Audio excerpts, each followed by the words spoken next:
there were a whole bunch of dynamics that were just odd to me. Like, I don't know, culturally for like the 30s and 40s, they talked about divorce in like a very open way, where like the way they talked about divorce was sort of like the way that people talked about love, where he was like, you don't know, divorce can be forever. He was like, you don't know that. Like, it was just a very clever dialogue, but I didn't know about what you said, Diamond, that you could only mention divorce when you actually do end up together at the end. But yeah, I like that divorce bit as well. Like, I think what he says is... And you've got an old-fashioned idea divorce is something that lasts forever, till death do us part. Why, divorce doesn't mean anything nowadays, Hildy. Just a few words mumbled over you by a judge. I was cracking up at that reversal as well. when I first started listening to the movie, it reminded me of this video I saw that was showing that even the actors didn't actually speak like that. Like, they, especially for some actors, like the form of speech for like the films was a I don't know, sort of similar to like reporters, where they want that not having an accent sound when you're speaking, but like with the actors, they wanted to put on the man, see, like, I don't know what the voice is, but yeah, yes. I was just wondering when I heard it, I was like, I wonder if they actually talk like that. But I don't know, I wasn't there.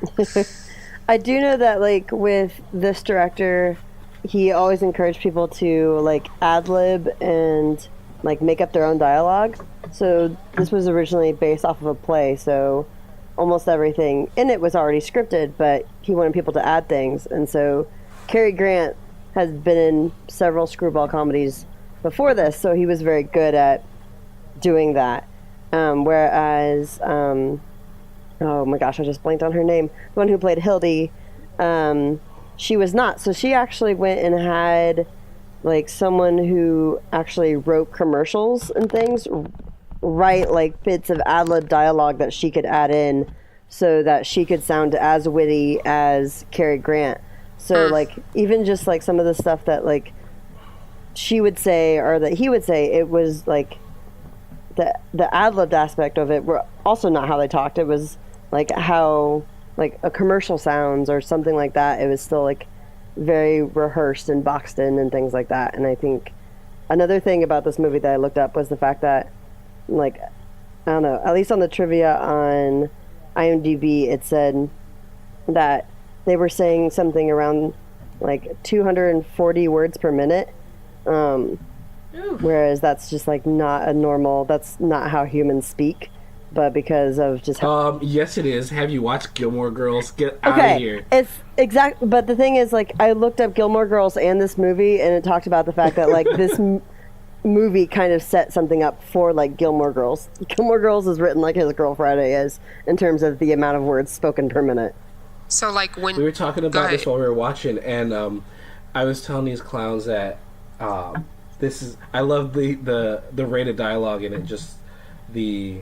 Gilmore Girlsy and His Girl Friday-ish rate. I love it in Aaron Sorkin too. Just I like that pattern, that quickness. I want to see the rate comparisons for all three of those.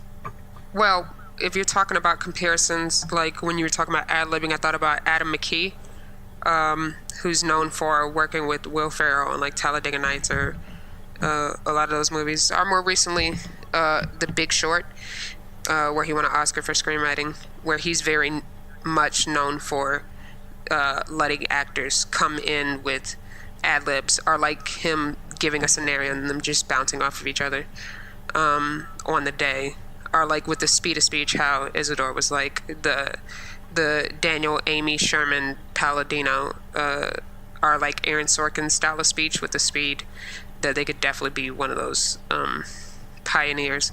But I thought even beyond the actual speech, but like the parallel that I thought of was when Hildy saw like the phones ringing and like all the reporters are like launching forward, and then she has like, it seems like she's just going through her head like, oh, do I go meet Bruce at the train station, or do I choose the news? And then she goes over to the phone and answers it.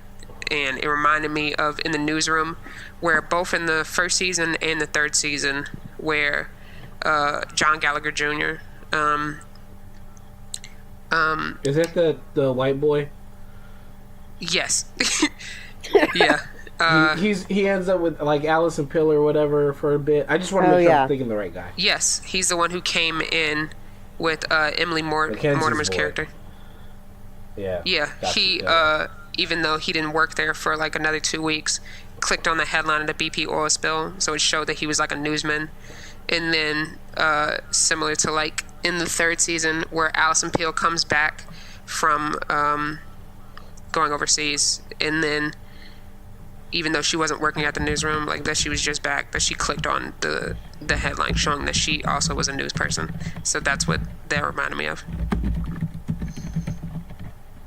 If I can, I want to go back to that bookmark I placed in females in power or authority. I forget what was in that definition you read, but like I felt that for most of the movie until the end, and that was the bit that like I didn't like, where not just that like she cries and realizes what he's doing and that like she agrees with him and she wants to go back to reporting and all that nonsense, but just like as soon as she makes that realization, she's now like she just follows after him. She's not like the person she was for the whole movie. Yeah. So I was wondering about like, since you gave that as part of your definition or part of the sort of accepted idea of the screwball comedy concept, like is that a thing that also happens, that like they may have like the women may have power, authority, or like a strong role for much of the movie, but like they don't end that way? Is that common? Is that or is that uncommon? I'm trying to think through some of the other ones that I watched. I'm also looking through like a list of. I don't know. I feel like that one's different because like one of the other ones I'm thinking of is actually most of the ones with Katharine Hepburn. She kind of just stays Katharine Hepburn for like the entire movie, and like I don't know. This one was like I think this one is. It does feel kind of like Whiplash because Hildy... Not my tempo. Yeah, because like Hildy is like one way the entire time and then switches. Whereas I feel like that's not as normal for other screwball comedies that I've seen. Okay. The headstrong person who ends up at the end like softening up, that's a trope with romantic comedies. It happened with The Proposal. It happened with a couple Katherine Heigl movies. So I don't know about screwball comedies, but I know that can be an element in romantic comedies as far as like on the state side. Well, do we have any screwball comedies? Like, is that a thing that we still do? I mean, you had talked about The Proposal before as sort of a similar sort of a thing to this, but like, what is? Do you have an example of sort of a modern screwball, or is that just like done? We don't do that anymore. I feel like I don't know. I was looking at an article that its title is "Does Screwball Comedy Have a Place in Modern Cinema?" And it lists some, but I've never seen the movies that it lists. That for like the more recent ones, the ones it lists are "She's Funny That Way" and "Mistress America," and "Hail Caesar" from the Coen brothers. I saw Hail Caesar. So, but with Hail Caesar, I feel like that's cheating because it goes back to that code era. Yeah, it's just set in that time and of that sort of piece.